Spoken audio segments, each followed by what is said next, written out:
My brother has never been great with money, and neither was his wife. They recently had their third child and are in a 2-bedroom apartment. It's been crazy, so they decided to purchase a home. They have a large dog and renting is very difficult, almost impossible with 3 children and a dog. So they've been stuck in that 2-bedroom for 4 years. My brother actually makes a pretty good amount of money, over $100K, but is terrible at self-control, and they usually live paycheck to paycheck. So they saved 20% for home and got an accepted offer for a duplex, but the bank won't lend to them because of his credit card debt. I don't know exactly how much he said. It was around $40,000, and his bad credit history. My parents cannot borrow more money from the bank as they have their own mortgage, and they are now all looking at me to sign for my brother's mortgage. I have an apartment, and it's mostly paid off, so I could help them, and maybe the banks would okay them then. But I'm scared my brother will stop paying or be late on his payments, and my credit will suffer. Also, I work in an industry that does credit checks for employment, so bad credit could affect my future job prospects and getting a mortgage myself, as I don't plan on being in my apartment forever. He has begged me and asked our parents to beg me, but I don't trust his self-control regarding his money. My mother yelled at me that her grandchildren are all cramped together in a tiny apartment when I could just lend my credit to them and I wouldn't even have to pay anything. But I feel like I'll end up responsible for the debt if it doesn't get paid. So am I the idiot? Not the idiot. Never co-sign for someone unless you can afford to be 100% on the hook for it. And judging by your brother's behavior, you very likely would end up being on the hook for this. However, his family is cramped and living paycheck to paycheck because of his own poor decisions, and that is not your problem to solve. This is entirely within his power to change if he wants to. Yeah, I find it wild that he makes that much money and is still living paycheck to paycheck. I know the cost of living is very different in different parts of the US, but it feels like he has to be throwing it away. And you are right on co-signing. Mortgages run on average 15 to 30 years, so unless you are sure the other person will keep paying, it's a very risky move to do that. But OP can just lend her credit to them? Jesus Christ, OP's family are morons, and this is way too much of a risk. OP needs to repeat, you can't lend credit. Her brother has debt and is irresponsible with money, and OP will be responsible for payments if he doesn't make them. No promise that this won't ever happen is enough, so the answer is a big, fat, unchanging no. They need to wait, save more and pay off their debt, plus reduce their credit card limits, as these significantly impact borrowing ability, or find another sucker to co-sign. Agreed. It's crazy that they have saved up a 20% down payment, but haven't paid off the credit card debt? If that is even true. I don't know how much houses cost where OP lives, but they likely have enough to pay their debts to zero. Instead, they're paying compounding interest on their debts, while trying to spend all their cash on a house they can't afford. They are terrible with money. There is no way I would co-sign a loan for these people. OP, you are not the idiot. If it's so important, your parents can sell their house, and they can all purchase a large family home to live in together. Or better yet, your brother and his family can live in your parents' house, and your parents can get an apartment. Don't co-sign. He will ruin your credit and your chance to own a home of your own. I, 23 female, have been an Instacart driver since March 2020, and it's been a lucrative side business for me. I'm always picky on what batches I accept. Miles driven, the amount of items shipped, and the overall payout are all important to me. A lot of my earnings are going towards a down payment for a house. My aunt, 37 female, is a notorious cheapskate. Even if it affects other people providing services to her, she will pay what is required, service fees and cost of items, and not a penny more. This includes in restaurants. My mother and other family members are aware of her doing this, but enable it by covering up constantly, like slipping cash to the waitstaff behind her back. I absolutely refuse to go along with it. Not sure if this is relevant, but my aunt doesn't get around that well physically, weight and arthritis issues, so being on her feet for a long period of time is difficult for her. She called up my mother and asked if I was on Instacart. She said no, I was in the kitchen eating lunch. She said that she placed her first order excitedly, since first orders have a promotional deal. Mom asked me to log on and I did. I can see the map of where an address approximately is, along with a few other things before accepting a batch. It was obvious which one was hers.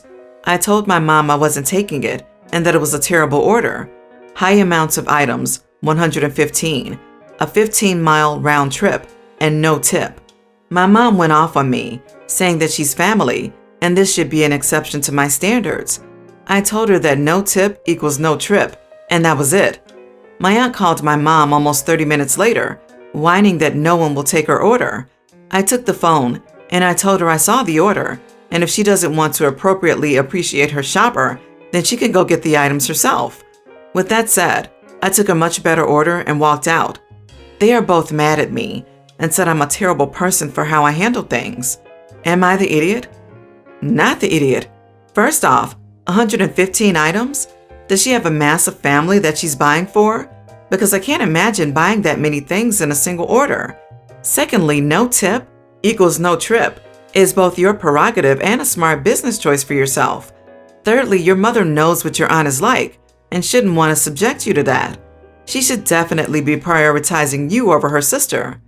Fourthly, the fact that no one wanted to take her order demonstrates how bad it was.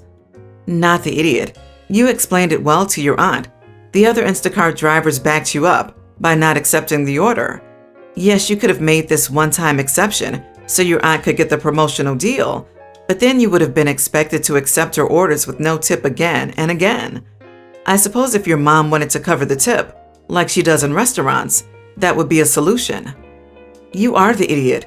Family is family. You said yourself she has mobility issues. As a younger, healthier, and respectful niece, you kinda ought to go get her stupid groceries on your day off. No fees involved. So she's tight with her money. Will it kill you to do her a kindness? If a tip was required, it should have been mandatory on the bill. Do your job and suck it up. You're not entitled to a tip. I want to start this by saying this. I am not my parents' favorite child. As much as this might sound absurd or even biased, which might be, there's no other way to describe my family. I'm the youngest sibling, third child, and have a sister, oldest, and a brother. My sister and brother are just a bit older than me, at 23 and 21, while I just turned 18 last August. Throughout my life, I've always known my parents didn't particularly like me.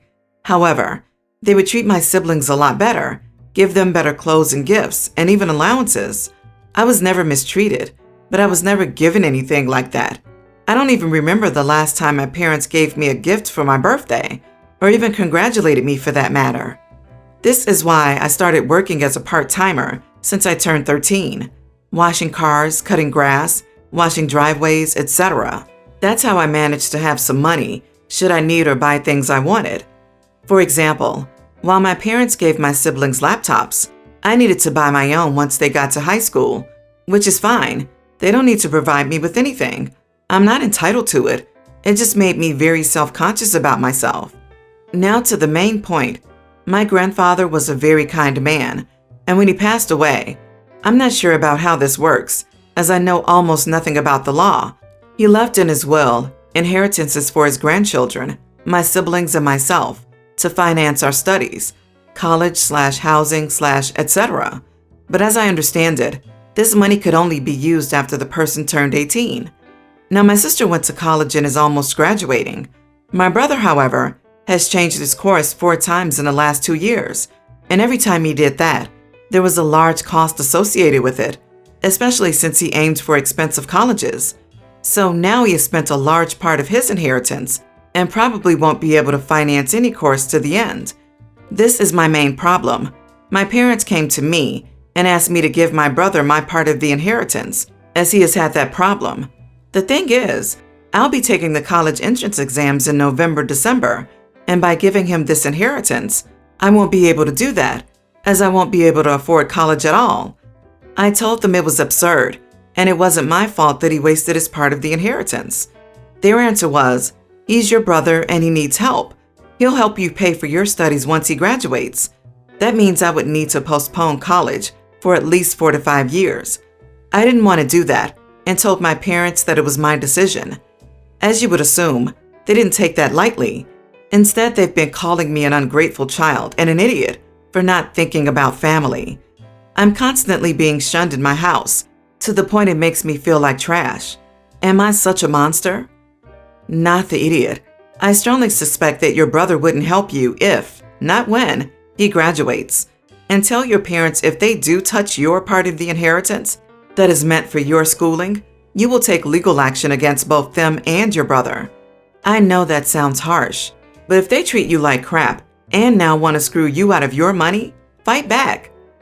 If your parents are so keen to help your brother, tell them to use their inheritance to allow him to waste another significant amount of money to finance his studies.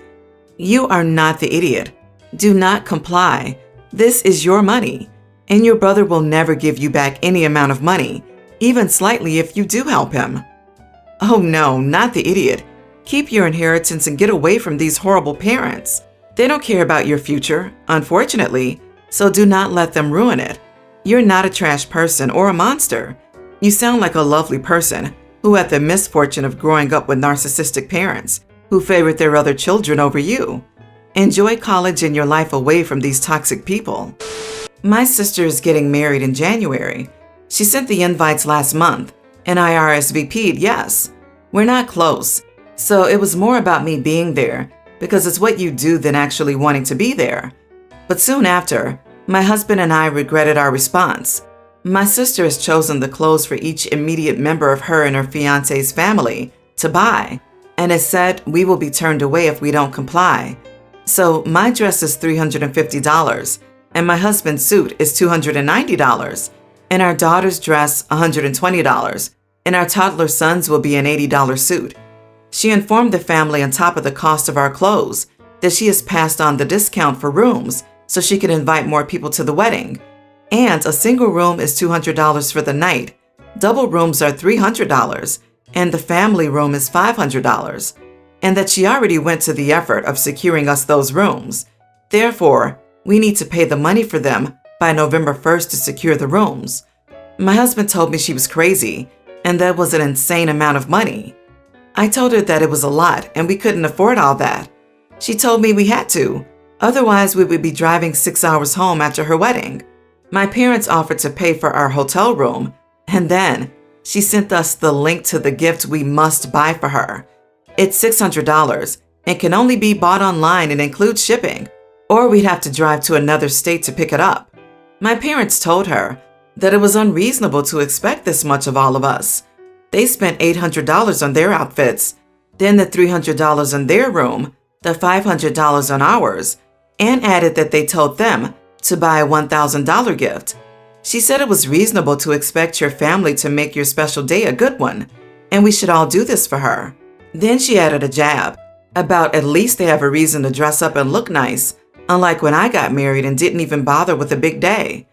My husband and I debated pulling out of the wedding entirely, and we agreed just to ignore the demands and show up anyway. But then she announced that my parents, husband and I, were being charged to pay for their honeymoon as our contribution to the wedding. So their honeymoon package came to $2,500. Right after that, I sent another message that our RSVP was going from a yes to a no, and we would not be able to afford all of this. And since she's so demanding of our money and insisting we will be turned away without the correct clothes on, we feel it best we are not there. It has exploded. She is furious that I'm saying I won't go to her wedding and said changing your RSVP doesn't work and is wrong. She's giving our parents and me a bad time over this. I feel bad partly because I never really wanted to go in the first place, and it's making me wonder if I'm showing that and pulling out isn't the right move. Am I the idiot? Not the idiot. The sense of entitlement? My God. She legit says that you have to buy her a $600 gift and then thinks you're going to pay for the honeymoon, plus more than $1,000 in wardrobe expenses? To call her deluded is an insult to the deluded. Don't second guess yourself and look after your family. As we all know, that money is better spent on things other than your sister's honeymoon and suits for toddlers. Not the idiot. The terms of acceptance have changed. I politely reply that, unfortunately, you'll no longer be able to attend as you're not able to meet her vision of her day. Send her a lovely card and a gift of your choosing, and in your budget on the day, and leave it there. A wedding does not make a marriage. A honeymoon does not make a marriage. Likewise, spending lots of money does not make a marriage. Maybe you can have a small family dinner when she's back from her honeymoon to celebrate, and so she can share photos, etc. I have 6 brothers. I'm the only girl. When my parents split, I was a little girl. My mother moved out and in with her now husband who has children, so we only got every other weekend. As I was the only girl in the family at that time, my father decided that I would be given the master bedroom and ensuite, which used to be his and my mother's room. He then moved into my room, which is the smallest bedroom in the home. I'm 20 now. I've got around 3 years left of college, and then I would like to move out for university. 3 of my brothers still live at home. My father's partner recently moved in with her 2 kids, and to say the house is packed would be an understatement, especially because they openly want another child. Don't ask me why. Well, my father's partner is complaining about having the smallest room. They could ask one of the younger ones to move into it, but they say I should move into the smaller room since I am an adult and plan to move out. I pay for the room and have a whole study section set up because this course is extremely fast-paced and a lot of work, especially since I go work after, so I'm out from 6 in the morning, gone till 11 that night for college and work. I said no, I pay. I do 90% of house chores, so I am allowed this room. But my father says he only gave it to me because I was the only girl, and now I'm not the only girl. His partner doesn't want to share the bathroom with 5 children, etc. They're both pretty upset with me, and my friends say that they have a point and that I'm not entitled to the room and should be paying rent no matter the room. Am I the idiot? Edit. I maybe should have added, I look after the kids at the weekend. I do meal plans for the children and prep everyone's dinners. I take the dogs to daycare and collect them on my break, as well as paying for that. I tidy the house at the weekend, and when I get home at night, wash up the plates and utensils used. So while I don't pay half of the total rent, I do manage about 90% of the household.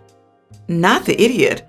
OP pays rent, cooks, cleans, manages the dogs, helps take care of the younger siblings, chips in to pay for many of those things, and goes to school. Stop doing all that. Let new women pick up the slack and your dad. Then you go find a new place with all the money you save. Not the idiot.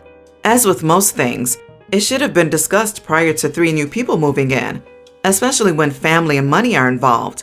So you have a point, but there's no way you can keep that room and have a peaceful household. Time to move out. You are the idiot if you don't give up the space. You are one person, and now there is a couple, one of whom owns the home, and whatever you pay should be reduced. It sucks, but the entire family is important, not just you and what you're used to. I know it's not what you asked for, but in life sometimes circumstances change. Family is important is the reason so many people look past toxic and abusive familial relationships, because it's drilled into us that we should just place the idea of family above ourselves. OP pays rent, does more than her fair share of the household management, works and studies, and you think she should give more to the people who don't seem to respect her time? OP is clearly not the idiot.